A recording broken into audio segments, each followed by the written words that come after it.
Voilà, bonjour à tous, on se retrouve pour la troisième capsule vidéo concernant le thème, la vue panoramique, enfin en tout cas une vue panoramique de l'histoire d'Israël dans l'Ancien Testament. Alors juste avant de poursuivre, résumons quelque peu ce que nous avons dit lors des deux premières vidéos que vous pouvez aller revoir si vous le désirez. Nous avons vu qu'il est important d'étudier les 11 premiers chapitres de la Genèse pour comprendre, pour faire lien avec l'origine et le sens de la venue du peuple d'Israël. On a vu que dans ces premiers chapitres, on parle du commencement, que la Genèse parle des commencements, mais notamment du commencement du commencement. Et dans ce commencement du commencement, il y a un message important qu'il faut retenir. Ce message répond à ces questions existentielles, ces questions d'identité. D'où venons-nous? La parole nous a démontré que nous ne venons pas du hasard, nous ne sommes pas issus d'un processus de développement accidentel, mais que nous sommes issus non pas non plus du néant, mais bien d'un Dieu qui était là, qui est, un Dieu qui est hors du temps, qui est celui qui a pu extraire, qui a pu expulser de lui ce monde dans lequel nous vivons, dans lequel nous sommes. Nous avons vu aussi que la vie a un sens. La Bible veut nous révéler que la vie a un sens. Ce sens, c'est que nous faisons partie d'un projet, nous faisons partie d'un plan, et que ce projet et ce plan a été conçu par Dieu, et que Dieu n'a pas abandonné notre monde, mais que ce plan, cet objectif, ce projet continue à se réaliser malgré ce que nous pouvons voir, malgré ce que nous croyons. Il y a quelque chose de prévu. Donc la vie a un sens. Alors il y a deux autres questions à laquelle on va peut-être légèrement aborder aujourd'hui au travers de ce que je vais vous partager. Il y a cette question, au fond, est-ce que si la vie a un sens, faut-elle lui en donner un aussi? Est-ce que notre vie de tous les jours, faut-elle lui donner un sens? Et une autre question, au fond, qu'est-ce que l'homme? Qu'est-ce donc l'homme? Question dont les philosophes n'ont jamais cessé de se pencher. Aujourd'hui encore, comme je disais la fois passée, les philosophes contemporains continuent à essayer de réinventer, de redéfinir l'homme aujourd'hui au XXIe siècle. Et donc c'est avec cette idée, avec cette cohérence, que j'aimerais bien continuer à poursuivre avec vous la suite de notre partage.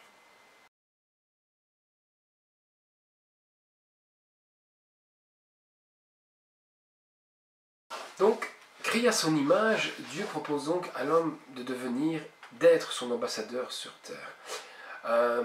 Dieu va donc proposer à l'homme non seulement un environnement bon pour lui, un environnement même très bon, mais il lui propose de collaborer, de participer à ce projet qui est de développer, de maintenir cet environnement très bon. Alors l'homme reçoit une responsabilité. Cette responsabilité, c'est de prendre soin de la terre, non seulement physiquement, bien entendu, non seulement socialement, mais aussi spirituellement, et je dirais aussi moralement.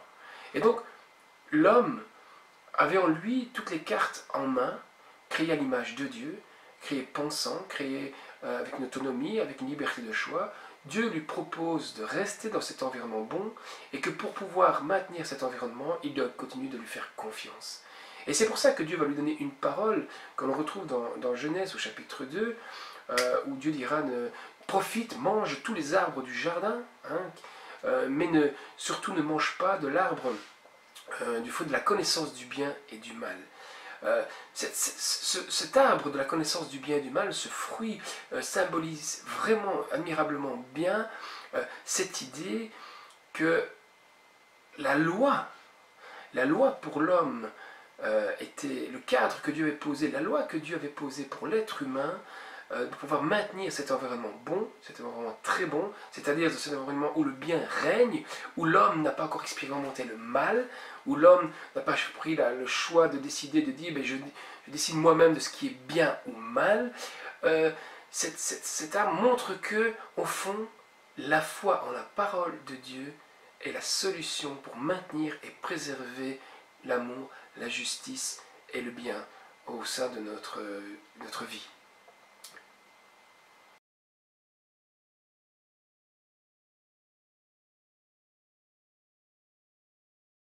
Ce qui est important de relever ici aussi, c'est la notion de la foi.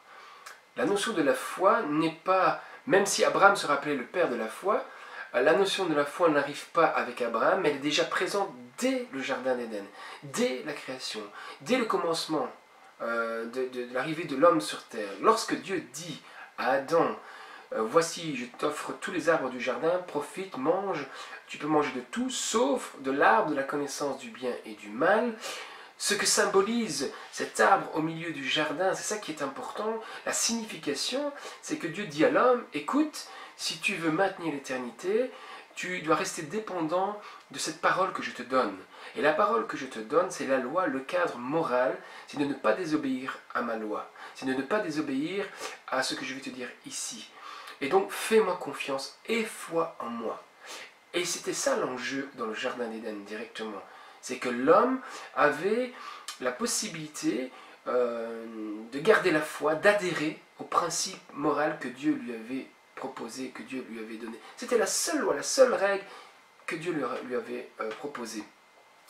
Voilà. Et donc, cette notion de foi qui va être très importante, qui traverse d'ailleurs toute la Bible, est directement présente, et la condition aussi, et la raison aussi de la chute de l'homme, et sera aussi la raison du rachat de l'homme, de l'être humain que nous sommes, de chacun d'entre nous, en tout cas pour tous ceux qui ont accepté Jésus-Christ dans leur vie.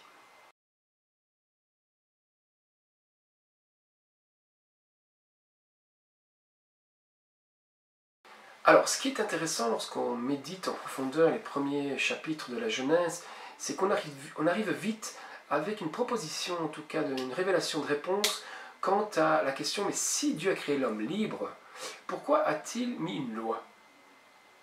Est-ce que la loi est en contradiction avec la liberté? Ça, c'est intéressant, c'est une question éthique qui me semble très intéressante. Je ne vais pas la développer ici, mais je répondrai juste ceci. Si Dieu a créé une loi, un ordre, un seul ordre, hein, qui était simplement de ne pas manger de l'arbre de la connaissance du bien et du mal, qui était au fond la loi de la foi, fais-moi confiance, dit Dieu, parce que le jour où tu en mangeras, tu mourras. J'ai noté 4 petites raisons dans la voiture que je voulais vous partager, qui me semblent ne pas être exhaustifs, hein, mais qui me semblent intéressantes. D'abord, Dieu est là pour informer l'homme que le mal existe. Si Dieu existe, Satan existe. Si le bien existe, le mal existe. Dieu informe l'homme de son existence. Il le conscientise à l'existence du mal et le prévient et lui conseille de ne pas expérimenter, de ne pas connaître le mal. Dans l'Ancien Testament, n'oublions pas que le mot connaître signifie faire l'expérience, expérimenter, entrer en relation. Ce n'est pas simplement savoir. Donc, l'art de la connaissance du bien et du mal, ce n'était pas simplement savoir que le bien et le mal existaient, c'est le fait d'expérimenter, de goûter aussi à la voie du mal, puisque la voie du bien, il l'avait déjà expérimenté. Dieu donnera donc une loi, un seul ordre. Mon deuxième point, c'est de conscientiser l'homme pour qu'il puisse rester libre. La loi est justement là pour permettre à l'homme de rester libre, et non pas l'inverse pour l'empêcher d'être libre. Alors vous me direz, mais libre de quoi? Mais justement, libre du mal et de ses conséquences.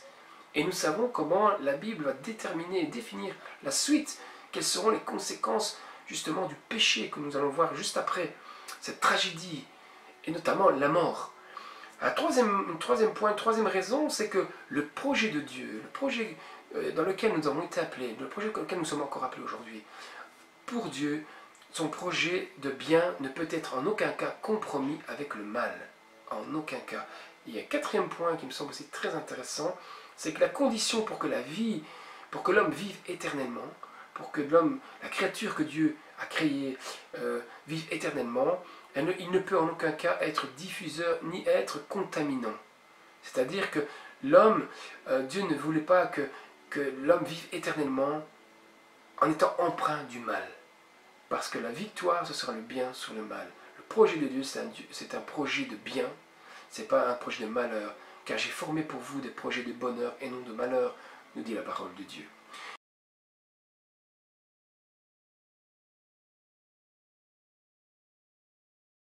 Quand vous lisez les premiers chapitres de la Genèse, nous arrivons au chapitre 3. Et de ce chapitre 3, c'est ce qu'on appelle la grande tragédie, c'est ce qu'on appelle la chute de l'homme. Comme expliqué précédemment, l'homme finit par croiser un jour dans ce jardin le tentateur. Il est devant ce dilemme entre est-ce que j'écoute la voix de Dieu, est-ce que j'écoute l'ordre qu'il avait donné, sa loi, qui était de dire « fais-moi confiance, ne goûte pas, n'expérimente pas la voie du mal, parce que le jour où tu vas goûter la voie du mal, ben, tu mourras. » Et l'homme se retrouve devant ce choix. Et dans sa liberté, justement, dans son autonomie, l'homme finira par décider, par choisir de se détourner de cette loi. C'est-à-dire que l'homme, c'est ce qu'on appelle l'homme va pécher. Et ce péché originel est loin d'être un péché sexuel, comme certains l'auraient pu le prôner, mais le péché originel, c'est justement cette rupture de l'obéissance à la foi. Ce qu'on va retrouver durant toute la Bible. La question du salut pour l'homme est une question de foi du début à la fin. Et donc, l'homme pêche. Donc, étymologiquement, le mot péché signifie rater la cible, rater le but, rater l'objectif, viser à côté. Dans sa désobéissance, donc l'homme va rater son objectif d'être ambassadeur de Dieu, va rater l'objectif de représenter, d'être le reflet de l'image de Dieu, puisque l'image de Dieu ne peut être compromettante, ne peut être compromise avec l'image du mal. Et donc l'homme va avoir deux grosses conséquences à son péché. La première, c'est qu'il va connaître la mort, comme Dieu lui avait dit. Et deuxièmement, il va être chassé du jardin. Ce jardin où justement il pouvait goûter du fruit de la vie, c'est-à-dire cette vie éternelle. Et l'homme va se retrouver hors du lieu bon, du lieu très bon, du lieu idyllique, du jardin des délices. Éden signifie le jardin des délices. Et l'homme va se retrouver dans un autre monde, dans une autre façon de vivre à cause de ce péché. Alors on peut dire que Dieu ne permet pas et ne veut pas en tout cas que le mal règne sur le bien, que le mal règne dans l'éternité, pour l'éternité. Voilà pourquoi le jugement de Dieu. Le jugement de Dieu n'est pas simplement le fait que Dieu va vouloir se fâcher ou sanctionner l'homme, c'est parce que le projet de Dieu ne peut pas être compromis. Et le mal, l'homme imprégné par le mal, l'homme contaminé par le mal, ne peut régner éternellement.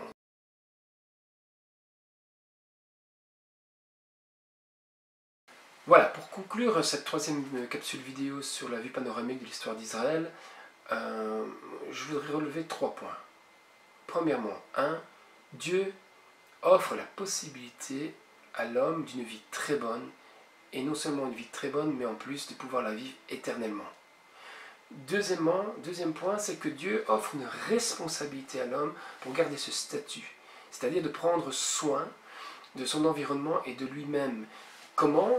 En maintenant la foi en sa parole, en gardant et en respectant la loi, ce seul ordre qu'il avait donné, une loi qui lui permettait de rester libre de la voie du mal. Troisième point, c'est que l'homme finira par choisir dans sa liberté, dans son autonomie, finira par choisir de ne pas suivre le conseil, cet ordre, cette parole de Dieu.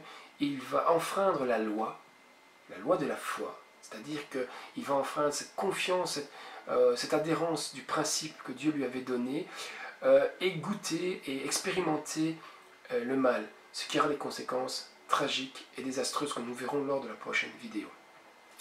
Mais avant de terminer, je voudrais vous laisser un message lors de la bonne nouvelle, puisque l'évangile c'est la bonne nouvelle, et que en tant que chrétiens, nous savons que nous relions l'Ancien Testament au Nouveau Testament.